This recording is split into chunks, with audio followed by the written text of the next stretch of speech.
easy. So easy.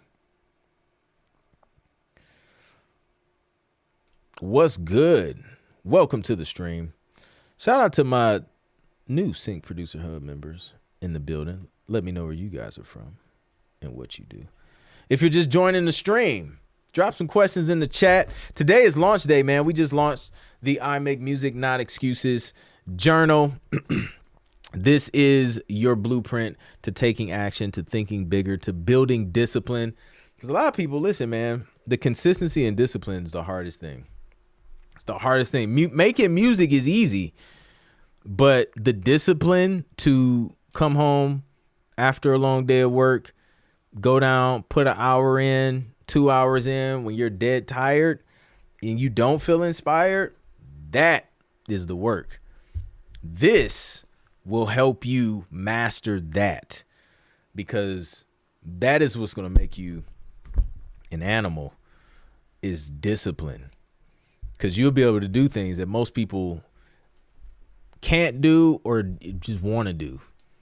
So tap in. The link is pinned in the chat. It's in the description. Limited time pricing. It's just a launch price. It's going up. So make sure you take advantage of that. And I'm going to give you 4 bonuses, which I just walked everybody through at the beginning of this stream. So just go back, watch that, and you'll see exactly how to do that. But I'm excited. I think it'll be super helpful for you, super inspiring, and that coupled with the bonuses is going to set you up for success in 2026 for sure. Metadata. For metadata, do we need ISRC before pitching music libraries? No, you don't. You can pitch it without it. Helps to have it when you're getting stuff placed, but it's not mandatory. Rich is in the building. What's up, Rich?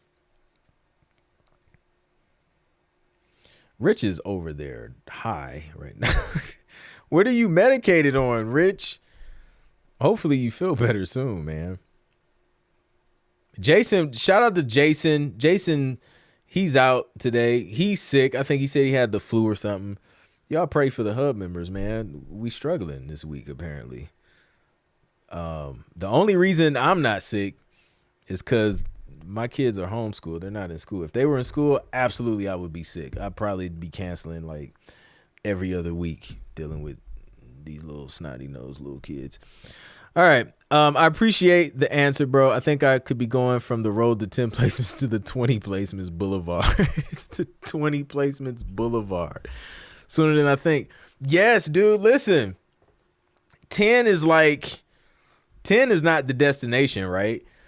10 is like, yo, 10 is going to lay the foundation for things to grow exponentially, and just proof of concept. Because once you hit 10, the 20 is on its way, just automatically, like just because you did the work to get the 10, and it starts to compound from there. So you can go from 10 to 20 real quick. My guy Billy went from 10 to like hundreds very, very quick from one album, which is crazy.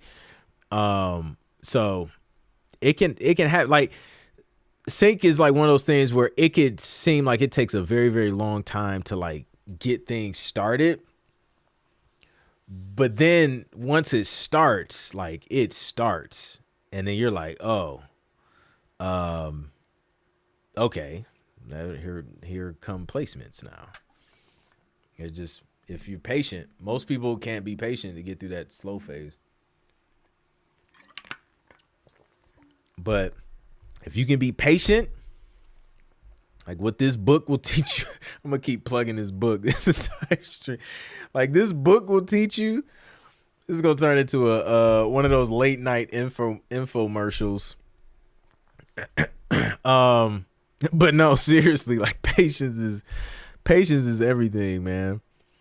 It'll take you a long way.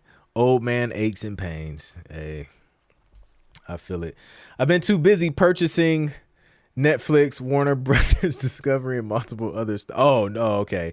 I thought you were talking about actually purchasing Netflix. Haven't thought about hardware, software. Smart. Yeah, so if you haven't heard, Netflix bought or acquired Warner Brothers. We need to look this up. We need the details. I was like, dang, I feel like typically that's like it would be the other way around. But Netflix is out here making some crazy moves, some big moves.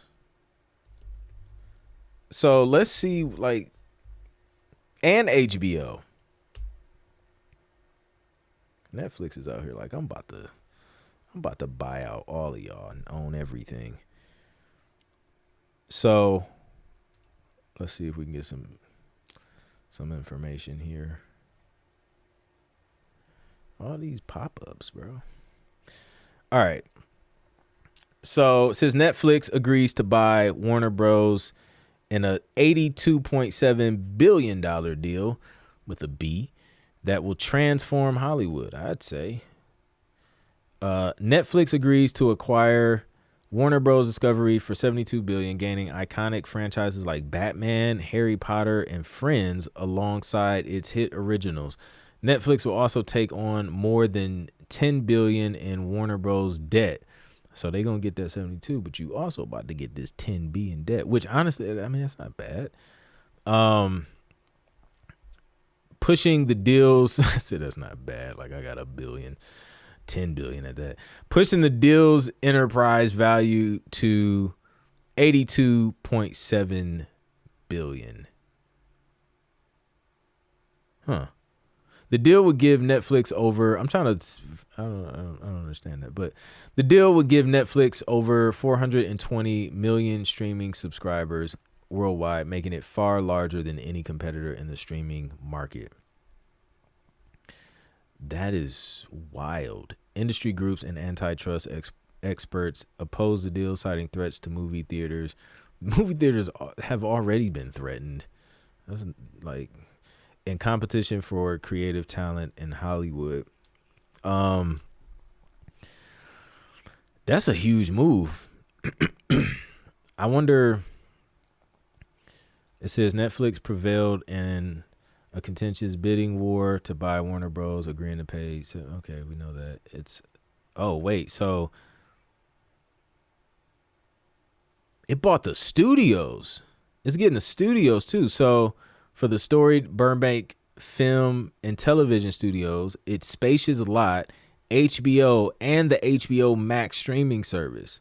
The two companies announced the blockbuster deal early Friday, a proposed baton pass that will give Netflix such beloved characters as Batman, Harry Potter, Jon Snow, and Fred Flintstone. Boy, the monthly fees are about to increase.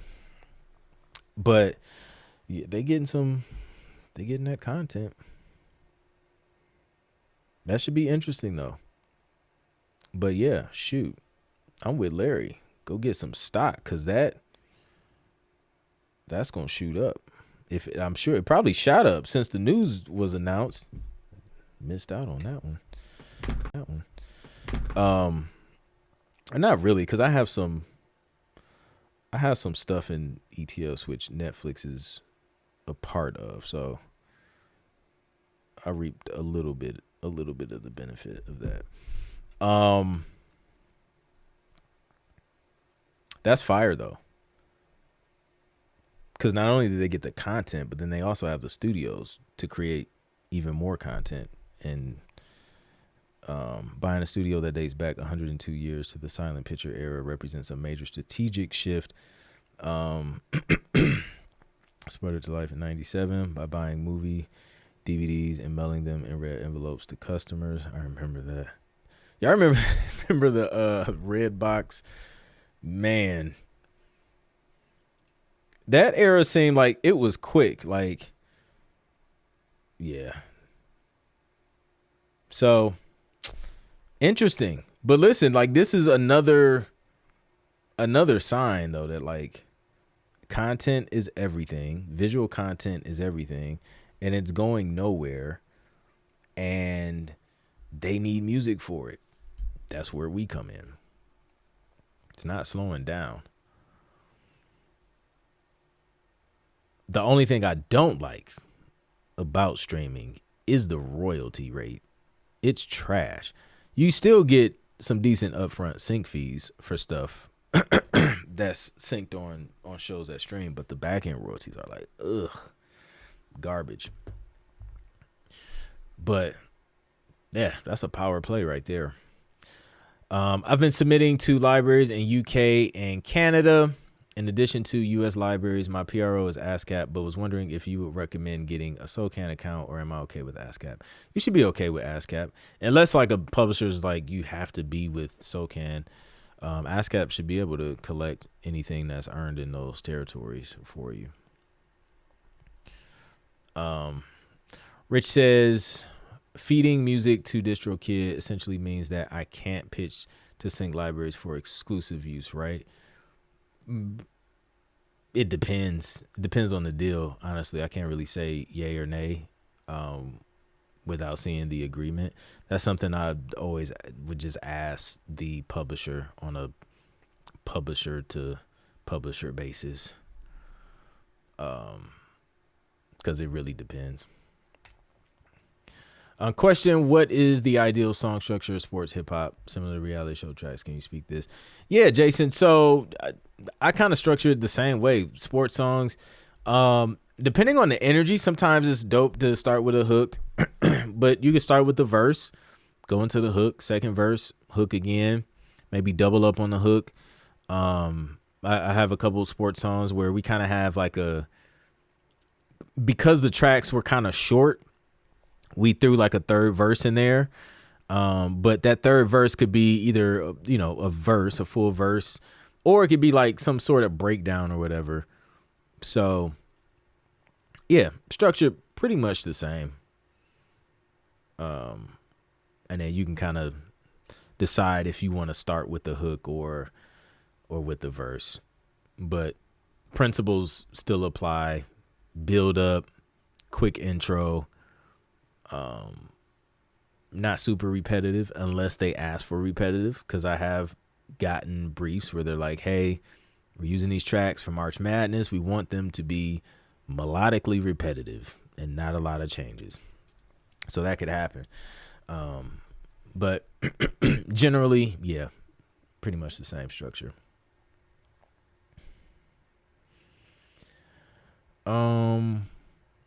Yeah, dude, major, like Netflix ain't playing. That part.